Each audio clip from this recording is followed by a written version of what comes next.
Okay, so first a quick tour of Edpuzzle. First of all, you have to be logged in.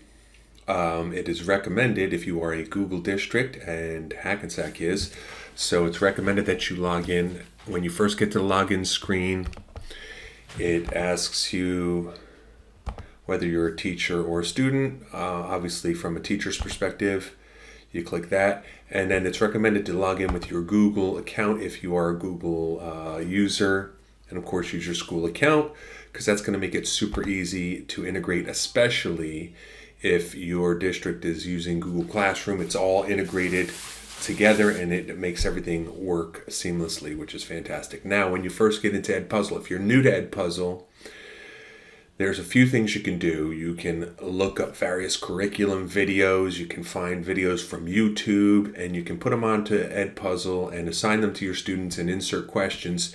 And that's great if you want to do that. If you do that, Edpuzzle, there comes a point where it costs money once you've done a certain number of them. What I like to do instead, and what this whole video series is about, is how to create your own content. And the good news is, when you create your own content, Edpuzzle doesn't charge you.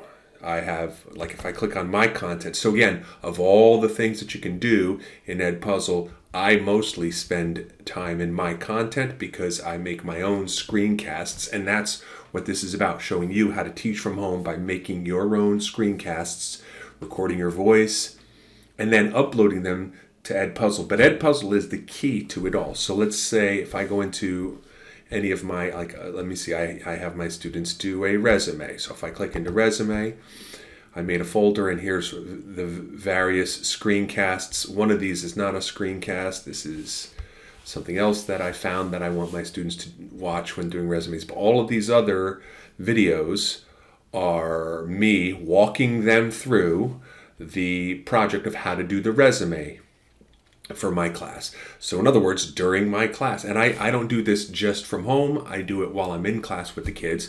So if my kids are going to do the resume and make a resume for themselves, I don't stand up in front of class and teach it. They watch these, and each one of these videos has questions in it, and that's what this is going to be about. So I'm not going to get too far into the mechanics because that's going to be for later videos, but just to show you. So you log in using your Google account, and you'll get your kids to join.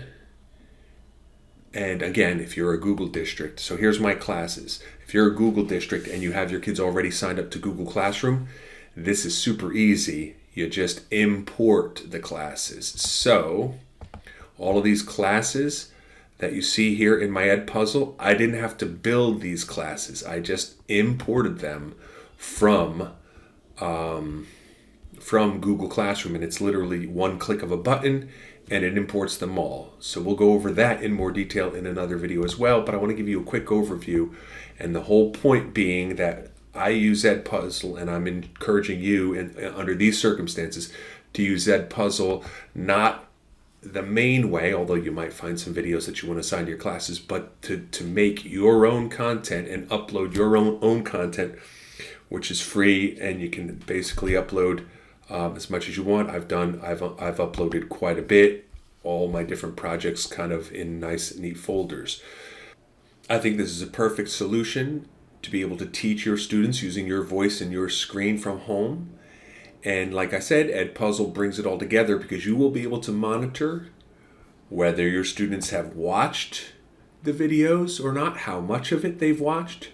And by inserting questions into the videos, questions that you will design yourself, you'll be able to also test whether or not they are listening to the videos and paying attention to the videos, because the questions can be content questions. So we're going to get to that in later videos as well. That's going to be the end of this one. By the way, notice I don't make one huge long video. I like to break them up so into sort of different topics. Just like in my resume project, when I go to my content over here and I go to my content here to see my folders, when I get my students to do a project, in this case, say the resume project, it's not one long, like 20-minute, 30-minute video. I break it up into parts. So try to be strategic when you're recording these for your students instead of making one gigantic video, unless that works for you. But for me, it makes more sense because then when I get into checking out their progress, I can kind of see who's done this 4-minute video and who's done this other 4-minute video, and then the next one was a longer one, an 8 or 9-minute video. But you can kind of check on them and see who's where in different videos rather than seeing how far they are in a 30-minute video. But again, either way might work for you. That's the end of this video.